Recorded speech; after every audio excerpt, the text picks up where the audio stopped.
नमस्कार दोस्तों।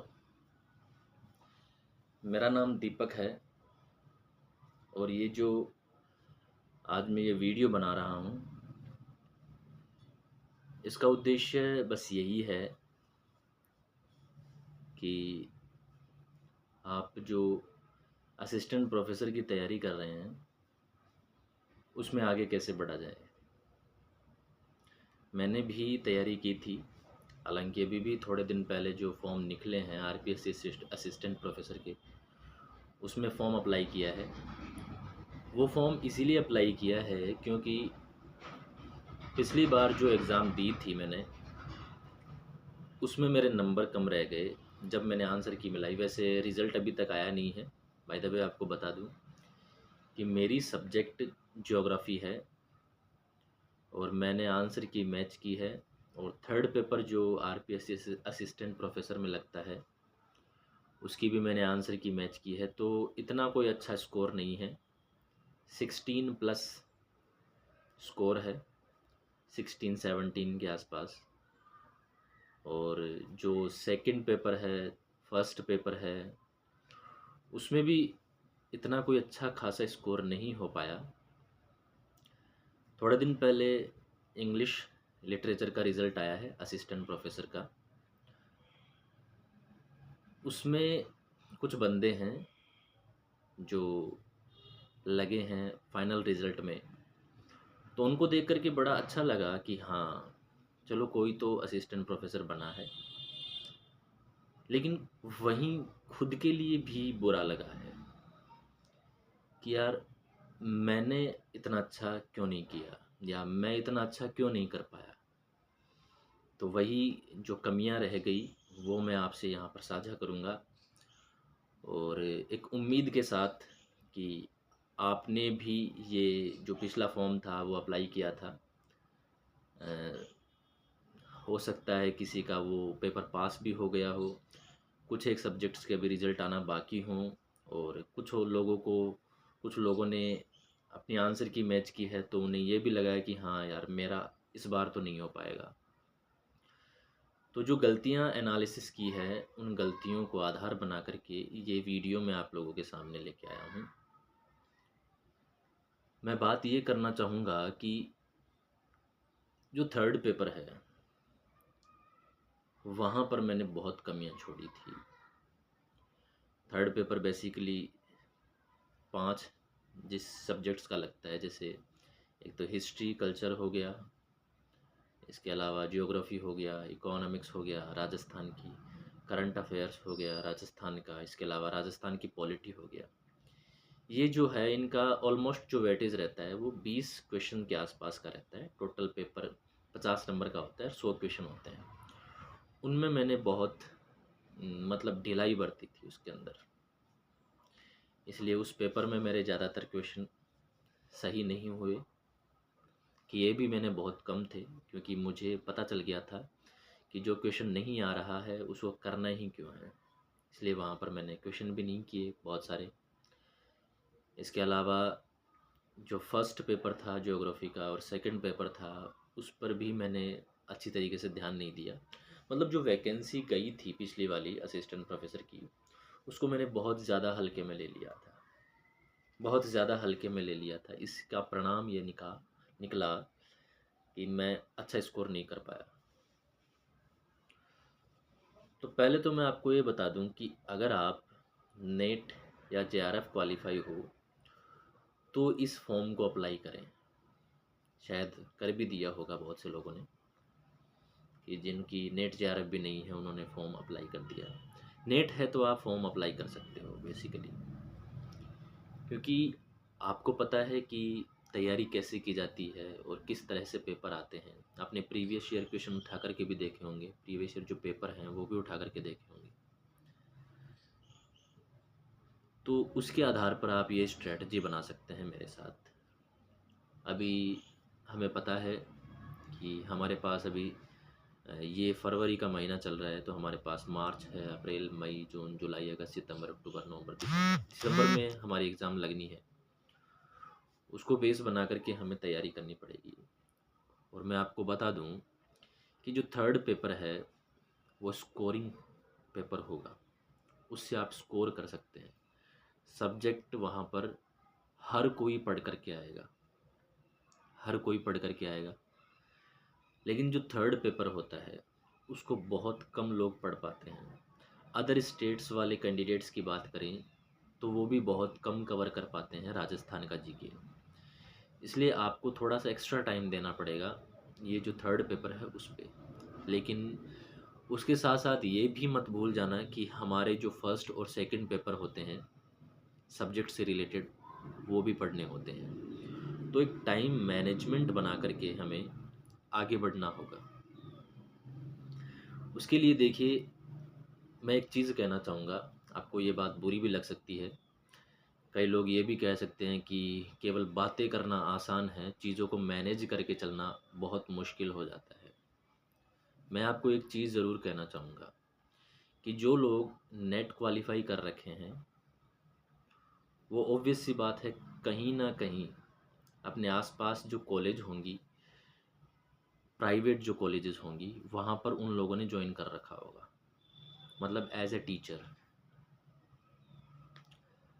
तो मैं ये आपको कहना चाहूँगा कि अगर आप तैयारी कर रहे हैं असिस्टेंट प्रोफेसर की, आपका नेट क्वालिफाई है, देखो मैं ये नहीं कहना चाहता कि जो बच्चे, जो स्टूडेंट्स काम के साथ साथ पढ़ाई करते हैं वो जॉब नहीं लग सकते।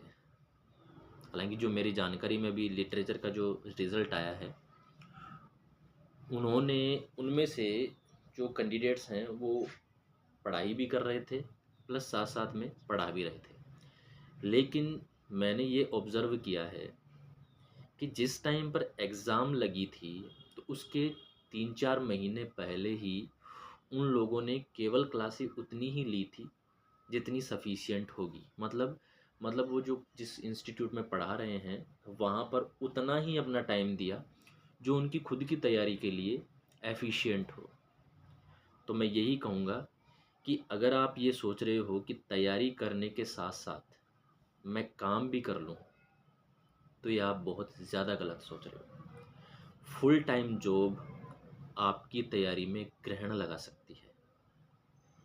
या तो आप काम ही करें या फिर आप पढ़ाई ही करें, क्योंकि जब सिलेक्शन नहीं होता है ना तो मन में ये रिग्रेशन आ ही जाता है, रिग्रेट फील हो ही जाता है कि शायद अगर मैंने काम नहीं किया होता और वो ध्यान जो पढ़ाई पर फोकस किया होता तो शायद मेरा सिलेक्शन हो जाता। और यही मैंने गलती की है कि मैं पढ़ाई के साथ साथ काम भी कर रहा था, क्योंकि मुझे पता है कि सबकी जो फैमिली कंडीशन होती है, फाइनेंशियल कंडीशन होती है, वो सबकी सेम नहीं होती है। कुछ लोग होते हैं जो प्रिविलेज्ड होते हैं, जिनके पास पैसा होता है, बैकग्राउंड सपोर्टिव होता है। लेकिन बहुत से लोग ऐसे हैं, हम जैसे मिडिल क्लास लोग, जिनके पीछे सपोर्टिव सिस्टम कम होता है, फाइनेंशियल जो स्ट्रॉन्ग होते हैं वो बहुत कम होते हैं। तो मैं आपको यही कहूँगा कि अगर आप फाइनेंशियली स्ट्रॉन्ग नहीं है और पढ़ाना भी चाहते हैं, पैसा भी कमाना चाहते हैं, तो आप 1 या 2 क्लासें ले सकते हैं उस इंस्टीट्यूट में। इसके आगे अगर आपने क्लास ली तो आप फिर अपनी तैयारी को भूल जाइए, क्योंकि कॉलेज में पढ़ाने के लिए थोड़ा बहुत हमें खुद को भी तैयारी करनी पड़ती है, प्लस जो हम वहाँ पर टाइम देते हैं उसकी वजह से हमारी जो एनर्जी है वो भी बहुत ज़्यादा लो हो जाती है। तो इससे बचने के लिए, क्योंकि एनर्जी लॉस होगी तो हम घर आएंगे, घर आकर के हमें रेस्ट भी करना होगा, और रेस्ट करने के बाद, एक प्रॉपर रेस्ट लेने के बाद अब जब हम पढ़ाई करने बैठेंगे तो शायद हमसे इतनी पढ़ाई नहीं हो पाएगी। इसलिए अगर आप काम कर रहे हैं तो पढ़ाई के बारे में सोचना छोड़ दीजिए। लेकिन अगर काम करने के साथ पढ़ाई कर रहे हैं तो काम उतना ही कीजिए कि आपका एनर्जी लेवल इतना बचे कि आप अपनी पढ़ाई कर सके और एक बढ़िया जॉब ले सके, या असिस्टेंट प्रोफेसर वाली जॉब ले सके। तो पढ़ाई के साथ साथ आप काम भी कर सकते हैं, ऐसा नहीं है कि आप काम नहीं कर सकते, काम भी कर सकते हैं। लेकिन जोर यहीं पर रहेगा कि अगर आप काम कर रहे हैं, पैसा कमा रहे हैं तो ढंग से पैसा कमाइए, और अगर आप पढ़ाई में ध्यान दे रहे हैं तो ढंग से पढ़ाई कीजिए। दोनों को साथ लेकर के चलना, बैलेंस करना वो थोड़ा सा मुश्किल हो जाता है। तो आप पढ़ाई में ज़्यादा ध्यान देंगे तो अच्छा रहेगा। यहाँ 3 पेपर होते हैं, आगे मैं बढ़ाता हूँ अपनी बात को। 3 पेपर होते हैं जिनमें फर्स्ट पेपर होता है, सेकंड पेपर होता है और थर्ड पेपर होता है। फर्स्ट पेपर, सेकंड पेपर ये 150 क्वेश्चन के होते हैं और 75 नंबर के होते हैं। और वहीं थर्ड पेपर जो होता है वो 100 क्वेश्चन का होता है और 50 नंबर का होता है। ठीक है, मतलब हर एक जो क्वेश्चन होगा वो आधे नंबर का होगा। और टाइम आपको सबको पता है कि 3-3 घंटे दिए जाते हैं पेपर करने के लिए, तो वो कोई दिक्कत नहीं है उसमें। बात आती है तैयारी की, टाइम मैनेजमेंट की। तो आप अगर काम कर रहे हैं, काम अगर आप 2 घंटे कर रहे हैं, उसके लिए है। अगर आप 2 घंटे काम कर रहे हैं, हालांकि मैं भी काम करता हूँ, लेकिन मैं इतना काम नहीं करता कि मेरी सारी एनर्जी वेस्ट हो जाए और मैं पढ़ भी ना पाऊँ। हालांकि पहले करता था, लेकिन अब मैंने जो जब से रिज़ल्ट आया है और मैंने देखा है कि हाँ, बच्चे हैं जो हमसे भी जूनियर है, स्टूडेंट हम कहेंगे, हमसे जूनियर हैं, उनकी जॉब लग रही है तो अच्छा लगता है। लेकिन खुद के लिए वहाँ पर बुरा लगता है कि यार हम कुछ नहीं कर पाए, क्योंकि काम करने के साथ साथ हमने पढ़ाई की है। तो जो स्टूडेंट्स 2 से 3 घंटे काम को दे रहे हैं तो उनके लिए कोई दिक्कत नहीं है। आप आकर के पर्टिकुलर पेपर को एक पर्टिकुलर टाइम दीजिए। थर्ड पेपर को आप जहाँ पर 3 घंटे दे रहे हैं, वहीं आप फर्स्ट और सेकंड पेपर को 8 घंटे ज़रूर दीजिए। 8 और 3 कितने हो गए? 12 घंटे हो गए। आपको पता है दिसंबर में एग्ज़ाम है। अब आप कई लोगों को लग रहा होगा कि 12 घंटे पढ़ाई करना बहुत मुश्किल हो जाता है। देखो, अगर आपका फर्स्ट ये जो थर्ड पेपर है ये वीक है तो आपको 3 घंटे उसे पढ़ना ही पड़ेगा और 4-4 घंटे आपको सेकंड और फर्स्ट पेपर को पढ़ना पड़ेगा। ठीक है, तो आप पहले जो ध्यान दें वो मैं आपको ये कहूँगा कि वहाँ से आप 100% स्कोर कर सकते हैं उस सब्जेक्ट में। थर्ड पेपर की अगर बात करें तो जो करंट अफेयर्स होते हैं ना, वो आप 2 साल का पढ़ लीजिए। मतलब जो ये 2024 गया है वो आप पढ़ लीजिए, और जो 2025 आने वाला है, जो चल रहा है, वो पढ़ लीजिए। और पढ़िए वही जो आपके सिलेबस में दे रखा है। स्पोर्ट्स पढ़िए, चर्चित व्यक्तित्व पढ़ दिए, इसके अलावा जो भी साहित्य वगैरह दे रखा है वो आप पढ़ लीजिए। ठीक है, उसके अलावा आप कुछ भी मत पढ़िए। और वहाँ पर आप जहाँ पर 20 क्वेश्चन आ रहे हैं, तो मैं ये कह सकता हूँ कि आप 15 से लेकर के 18 क्वेश्चन उस करंट अफेयर में कर सकते हैं 2 साल के। हालांकि 2 एक क्वेश्चन ऐसे हो जाते हैं जो ऐसे आ जाते हैं जो कोई नहीं कर पाता, बहुत कम होते हैं जो कर पाते हैं। तो आप अपना ध्यान थोड़ा सा करंट अफेयर में ज़रूर लगाइए। 2024 का पूरा करंट अफेयर जो पढ़ डालिए वो पढ़ डालिए। राजस्थान का ध्यान रखना, इंडिया लेवल का और इंटरनेशनल लेवल का आपको नहीं पढ़ना है। और वहीं 2025 जो शुरू हुआ है वो जनवरी फरवरी, धीरे धीरे करके इस करंट अफेयर को भी साथ में लेकर के चलिए। यहाँ से आप बढ़िया स्कोर कर सकते हैं। दूसरा जो आप बढ़िया स्कोर कर सकते हैं वो आप ज्योग्राफी में कर सकते हैं। राजस्थान की जो ज्योग्राफी है उसमें आप बढ़िया स्कोर कर सकते हैं। हालांकि उसका जो एक पार्ट है पॉपुलेशन वाला, उसमें थोड़ा सा गड़बड़ हो जाती है, लेकिन मैं आप ये कह सकता हूँ कि ज्योग्राफी जो सब्जेक्ट है उसमें बढ़िया स्कोर कर सकते हैं। तो आप ज्योग्राफी को थोड़ा सा एक्स्ट्रा टाइम और दीजिए। वहाँ से अभी आप 15 से लेकर के 18 क्वेश्चन सही कर ले जाएंगे। इसके लिए आपको जो प्रीवियस ईयर पेपर लगे हैं असिस्टेंट प्रोफेसर के, उनको एनालाइज करना पड़ेगा कि किस तरीके के जो पैटर्न है वो फॉलो किया जा रहा है। प्रेजेंट टाइम में जो अदर अलग अलग आरपीएससी एग्ज़ाम कंडक्ट करवा रही है उनका भी एनालाइज आपको करना पड़ेगा कि किस तरह का पैटर्न फॉलो किया जाए।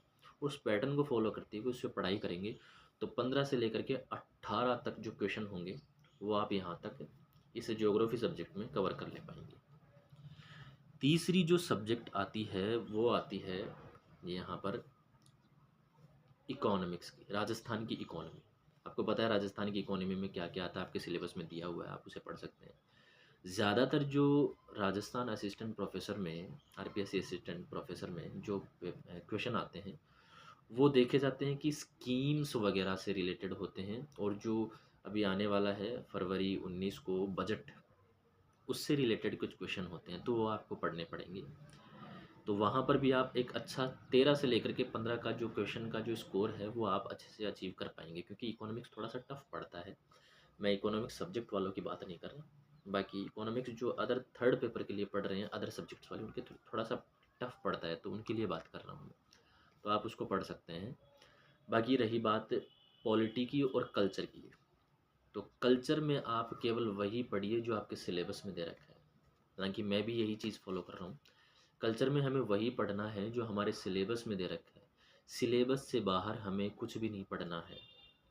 सिलेबस में कल्चर के टॉपिक स्पेसिफाई कर रखे हैं उन्होंने कि आपको पाबू जी पढ़ना है, रैदास जी पढ़ने हैं, हरिदास जी पढ़ने हैं, आपको पीपा पढ़ना है, संत पीपा पढ़ना है, संत धन्ना पढ़ना है। देवी देवताएं हालांकि उन्होंने बता रखे हैं, कुल कुछ फिक्स नहीं है, लेकिन जो सभ्यताएं हैं उनमें भी फिक्स पॉइंट दे रखे हैं कि आपको बागोर सभ्यता पढ़नी है, मध्यकालीन जो सभ्यता है वो पढ़नी है। जो स्पेसिफिक पॉइंट दे रखे हैं केवल उन्हीं को पढ़ना है। ज़्यादा हमें कुछ भी नहीं पढ़ना है कि ये भी पढ़ लिया ये भी पढ़ लिया। पूरा टॉपिक उठा करके हमने संत संप्रदाय का देख लिया, पूरा टॉपिक उठा करके हमने सभ्यताओं को देख लिया, ऐसा कुछ नहीं पढ़ना है हमें। पढ़ना केवल उतना ही है जो स्पेसिफाई किया हुआ है वहाँ पर, क्योंकि वहाँ से क्वेश्चन बनाए जाते हैं। ठीक है। थर्ड सब्जेक्ट जो आती है वहाँ पर वो आती है पॉलिटी की। मैं हिस्ट्री की अगर और बात करूँ थोड़ी सी, तो हिस्ट्री बहुत ज़्यादा स्पेसिफाई है। गौर कीजिएगा, हिस्ट्री के केवल 2 या 3 लाइन में पूरे सिलेबस को समराइज़ कर दिया उन्होंने, और केवल वहीं से क्वेश्चन पूछता है, ज़्यादा डीप में जाकर के क्वेश्चन नहीं पूछता। जैसे पिछली बार पूछा था जो जयपुर का राजवंश है उनका क्रम पूछा था, अब बताओ उसके बारे में और क्या पूछेगा। और ऐसा कुछ भी नहीं पूछता आरपीएससी असिस्टेंट प्रोफेसर में ज़्यादा डीप में जाकर के इन सब्जेक्ट्स की। अगर मैं हिस्ट्री की बात करूँ तो केवल उतना ही पढ़ो जो हमारे सिलेबस में दे रखा है। बात करें पॉलिटी की, तो पॉलिटी तो आपको थोड़ा सा डीप में पढ़ना पड़ेगा, क्योंकि पॉलिटी में जो क्वेश्चन बनते हैं वो स्टेटमेंट बेस्ड क्वेश्चन बनते हैं, और स्टेटमेंट बेस्ड पूरी तरीके से समझ पर आधारित होते हैं, वो हमें पढ़ना ही पड़ेगा। ठीक है। तो ये जो 5 सब्जेक्ट हैं थर्ड पेपर की, ये तो हमें बराबर बराबर इसका लेवल लेकर के चलना पड़ेगा कि भाई साहब पूरा एक वीक है तो एक वीक में हमने शेड्यूल डिवाइड कर दिया कि 2 दिन हमें ये पढ़ना है, 2 दिन हमें ये पढ़ना है, 2 दिन हमें ये पढ़ना है, 2 दिन हमें ये पढ़ना है। ये लेकर के हमें चलना पड़ेगा, तब जा कर के हमारी जो तैयारी है वो मजबूत हो जाएगी। लेकिन एक चीज़ और ध्यान रखना, प्रीवियस ईयर जो क्वेश्चन है उनको कभी मत भूलना। कॉन्सेप्ट पढ़ने के साथ साथ आपको प्रीवियस ईयर क्वेश्चन भी पढ़ना पड़ेगा। मैं खुद भी ये स्ट्रेटजी अपनाऊंगा, और मैं टाइम टू टाइम आपके साथ शेयर भी करता रहूँगा कि जो प्लान है वो किस तरीके से आगे बढ़ रहा है, और आप अपने प्लान को इसके हिसाब से कैसे इम्प्रूव कर सकते हैं। ठीक है। तो प्रीवियस ईयर क्वेश्चन मार्केट में एक बुक आती है दिशा पब्लिकेशन की, दिशा 2020 जिसे हम कहते हैं, वो आप राजस्थान वाली जो एग्ज़ाम्स हैं उनके लिए आप उसको ख़रीद सकते हैं। जो टॉपिक दे रखे हैं हमारे सिलेबस में उसके अकॉर्डिंग वहाँ से PYQs निकाल सकते हैं। और जब एग्ज़ाम लगेगी तो बहुत सारी जो इंस्टीट्यूट्स हैं वो टेस्ट सीरीज़ भी निकालेगी, तो वो टेस्ट सीरीज़ भी हमें लगा लेनी है। वो टाइम टू टाइम मैं अपडेट करता रहूँगा आपको कि अब आपको ये खरीदनी चाहिए, कब खरीदनी चाहिए, क्या नहीं करना चाहिए। क्योंकि देखो, अच्छे रास्ते पर या सही रास्ते पर वही चल सकता है जो पहले गलत रास्ते पर चल करके और उसकी कमियां अपने अंदर देख चुका है, या उस रास्ते पर गलत रास्ते पर चल करके जो खामियां भुगतनी पड़ती है वो भुगत चुका है। तो सही रास्ता मैं आपको बताने की कोशिश करूँगा। हालांकि मैं भी अपने आप को भी ये नहीं कह सकता कि मैं खुद भी सही रास्ते पर चल रहा हूँ, लेकिन धीरे धीरे हम लोग एक सही रास्ते पर चलेंगे, और हमारा जो लक्ष्य है थर्ड पेपर को अच्छे से कवर करने का वो हम करेंगे। बाकी जो फर्स्ट और सेकंड पेपर है अपने सब्जेक्ट का, वो पहले बात तो आप सिलेबस को उठाइए। सिलेबस को उठा करके जो टॉपिक दे रखे हैं उनका कंटेंट इकट्ठा करिए, क्योंकि जब तक आपके पास कंटेंट नहीं होगा तब तक आपके दिमाग में बस यही चलता रहेगा कि मैं क्या पढूं क्या नहीं पढूं। एक फिक्स कंटेंट डिसाइड करिए। ऐसा नहीं है कि ये भी ले लिया, ये भी ले लिया, ये भी ले लिया। फिक्स कंटेंट को उठाइए और उसे स्टोर करिए अपने पास 4-5 दिन तक कि हम मैं यहाँ से इस टॉपिक को पढ़ूंगा, यहाँ से इस टॉपिक को पढ़ूंगा। बुक्स हैं मार्केट से, बुक्स ले आइए, क्योंकि वो आपका इन्वेस्टमेंट होगा। ऐसा मत समझ लेना कि ये हमारी बुक्स पर हमारा खर्चा हो गया ना, वो खर्चा नहीं है, वो इन्वेस्टमेंट होगा आपका। तो आप वो खरीद सकते हैं स्टोर करके, और साथ साथ में नोट्स बनाते जाइए। आपको एक चीज़ ध्यान रखनी है कि आप ये जो चीज़ पढ़ेंगे वो अगले 4 महीने तक पढ़ करके कंप्लीट कर देंगे। मतलब मई आते आते, मई जून आते आते आपको सिलेबस एक बार पूरा कवर कर लेना है। अगर आप मई जून तक एक बार अपना पूरा सिलेबस नहीं कर पाते हैं तो इसका मतलब ये है कि आप अपनी जॉब से बहुत ज़्यादा दूर जा रहे हैं, क्योंकि सिलेबस कवर करने के बाद हमें रिवीजन भी करना पड़ता है। Revision makes a man perfect, ध्यान रखना, मैं फिर से बोल रहा हूँ, revision makes a man perfect. आप लोगों ने सुना होगा practice makes a man perfect, लेकिन यहाँ पर मैं आपको बताता हूँ revision makes a man perfect. अगर आपका रिवीजन नहीं हो पा रहा है, कम से कम 3 रिवीजन आपके होने चाहिए। कम से कम बता रहा हूँ, मैक्सिमम आप ले जा सकते हैं 10 तक, लेकिन कम से कम आपके 3 रिवीजन होने चाहिए आपके पूरे सिलेबस के। प्लस उसके साथ साथ आपके जो PYQs हैं, MCQs हैं, उनके 3 रिवीजन होने चाहिए। जब आप ये 3 रिवीजन कर लेंगे तो अपने आप को ये तसल्ली दे सकते हैं कि हाँ, मैं अब ये जॉब लेने लायक हो गया। तो अगले 3 से 4 महीने तक आप अपना कंप्लीट सिलेबस कवर करेंगे। क्या क्या लेना है आपको? थर्ड पेपर की जो ऑथेंटिक बुक्स हैं वो आपको लेनी है, प्लस फर्स्ट और सेकंड पेपर के जो बुक्स हैं उनके नोट्स बना करके आपको तैयार रखने हैं। पढ़ने के साथ साथ नोट्स भी बनाने हैं, ठीक है। तीसरी बात, आपको दिशा जो 2020 है वो आपको लेने हैं, PYQs जो आते हैं वो आपको लेने हैं। प्लस आपको एक करंट अफेयर की जो बुक आती है मार्केट में 2024 वाली जो लेनी है, वो 1 साल की ले लेना आप लोग। मैं प्रेफर करूँगा मूमल को, मूमल जो राजस्थान करंट अफेयर है उसको प्रेफर करूँगा, वो आप ले लेना।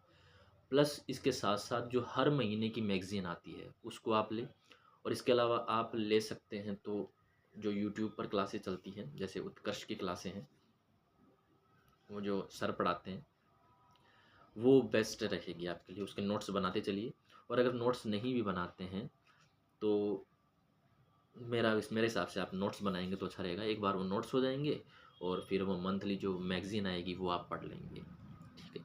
तो ये अच्छा रहेगा। तो ये आपको ये 4 जो चीज़ें हैं वो फॉलो करनी पड़ेगी। थर्ड पेपर के लिए ऑथेंटिक बुक्स, फर्स्ट और सेकंड पेपर के लिए जो सब्जेक्ट का पेपर होता है उसके लिए बुक्स एंड नोट्स आपके बने होनी चाहिए। थर्ड, दिशा जो 2020 PYQs हैं वो आपके पास होनी चाहिए। यहाँ पर जो सेकंड, फर्स्ट और सेकंड जो अपना जो सब्जेक्ट होता है उसके लिए मैं आपको बता दूँ कि इनके भी आपके पास PYQ होनी चाहिए, प्लस MCQs की बुक्स होनी चाहिए, ठीक है। ये हो गया दिशा 2020। और इसके साथ साथ आपके पास करंट अफेयर, एक अच्छा खासा करंट अफेयर होना चाहिए 2 साल का। 1 साल का आप पीछे से खरीद सकते हैं मूमल वाला, और महीने दर महीने आप नोट्स भी बना सकते हैं क्लासों को देख करके, और जो मैगजीन्स आती हैं वो आप पढ़ सकते हैं, ठीक है। ये 4 चीज़ें आपके पास होनी चाहिए, और ये पूरी चीज़ें आपको कवर करनी है 4 महीने में, क्योंकि इसके बाद में हमें रिवीजन करना है। और साथ साथ में एक ये जो चीज़ है करंट अफेयर वाली, क्योंकि करंट अफेयर हर महीने बनता है, हर दिन बनता है, तो ये आपको एग्ज़ाम तक लेके चलना है, ठीक है।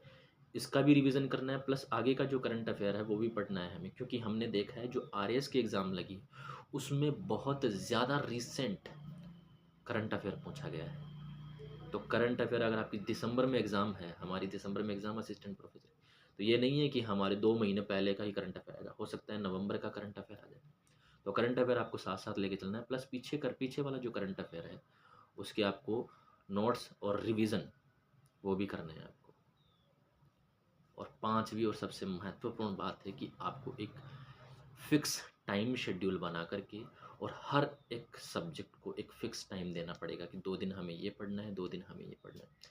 क्योंकि आप ये नहीं कर सकते कि थर्ड पेपर में जो पांचों सब्जेक्ट हैं, current affair, economy, history, geography, polity, इन पांचों को एक दिन में आधा आधा घंटा दें, ऐसा नहीं है। एक सब्जेक्ट को 2 दिन दीजिए, और वो भी एक पर्याप्त टाइम के लिए कि 2 घंटे पढ़ना है या 3 घंटे पढ़ना है। फिर नेक्स्ट 2 दिन नेक्स्ट सब्जेक्ट को दीजिए, 2 घंटे पढ़ना है या 3 घंटे पढ़ना है। उन 2 और 3 घंटे में आपको पीवाईक्यूज़ भी लगाने हैं साथ में कि 1.5 घंटा हमने थ्योरी पढ़ ली और 1 घंटा हमने या 1.5 घंटा हमने पीवाईक्यूज़ लगा लिए। साथ-साथ में थ्योरी के साथ-साथ में पीवाईक्यूज़ लगाने हैं। तब जा कर के हम ये कह सकते हैं कि हमारी जॉब पक्की हो सकेगी। तो आज की इस वीडियो में बस इतना ही मैं आपको कहना चाहूँगा कि अपनी तैयारी को मजबूत करने के लिए एक रेगुलर बेसिस पे कंसिस्टेंसी के साथ हमें पढ़ाई करनी पड़ेगी और टाइम शेड्यूल बना करके हमें पढ़ाई करनी पड़ेगी, तब जा कर के हमारी जॉब लगेगी। ऐसे बातों में जॉब नहीं लगती है, मुझे पता है, मैंने ये फ़ील किया है, मैंने देखा है आसपास लोगों को, तैयारी करने वालों को, कि बातों में जॉब नहीं लगती है। वो कहते हैं ना हमारी मारवाड़ी में, मैं शेखावाटी से हूँ, तो यहाँ पर एक डायलॉग चलता है कि नौकरी बात्याम कुंदरी जो यही मिल जाएगी। नौकरी के लिए पढ़ना पड़ता है, तो अगर पढ़ोगे नहीं तो जॉब के सपने जो देख रहे हो ना आप, वो भूल जाओ। इससे अच्छा तो है कि आपके अंदर जो कोई हुनर है, आपके जो अंदर जो स्किल है, उसको डेवलप करो ना। टाइम वहाँ पर दो जो कम से कम 2 साल बाद में कुछ करने लायक तो हो। वो एक गाना भी है, देसी देसी वाला, देसी देसी ना बोलिया कर छोरी है। उसमें एक लाइन आती है कि मैंने अपने माँ बाप से 2 साल का टाइम मांगा और एक गायक बन गया। तो जो टाइम आप तैयारी में दे रहे हो ना, नाम का जो टाइम दे रहे हो, मैं जो उन लोगों को कह रहा हूँ जो टाइम नहीं दे पा रहे हैं या तैयारी के साथ साथ और कुछ कर रहे हैं, जो अपनी तैयारी को सीरियस नहीं ले पा रहे हैं, जिनसे पढ़ाई नहीं हो पा रही है, तो वो अपना टाइम कुछ अलग दो, नई स्किल सीखो, ताकि 2 साल बाद में कुछ बन करके तो तैयार हो आप। ऐसे तो तैयारी करने में तो लगता है 30, 32, 35, 40 साल तक निकल जाती है लोगों की। इस टाइम में लोगों की शादी भी हो जाती है, बच्चे भी हो जाते हैं, उनकी टेंशन और हो जाती है, ज़िम्मेदारियाँ आ जाती हैं बहुत सारी, परिवार की ज़िम्मेदारी आ जाती है। ऐसा मत करो, तैयारी करना है तो बैठ कर के तैयारी करो, ताकि कुछ लेकर के निकले। और तैयारी नहीं हो पा रही है तो कुछ स्किल सीखो, तो कम से कम 2 साल बाद में एक स्किलफुल इंसान बन कर के निकलो। तो बस मैं आपको यही कहना चाहूँगा यहाँ पर, और हम टाइम टू टाइम मिलते रहेंगे। तब तक के लिए अपनी तैयारी को मजबूत रखें। मैं आप लोगों के सामने उपस्थित होता रहूँगा। नमस्कार, राम राम।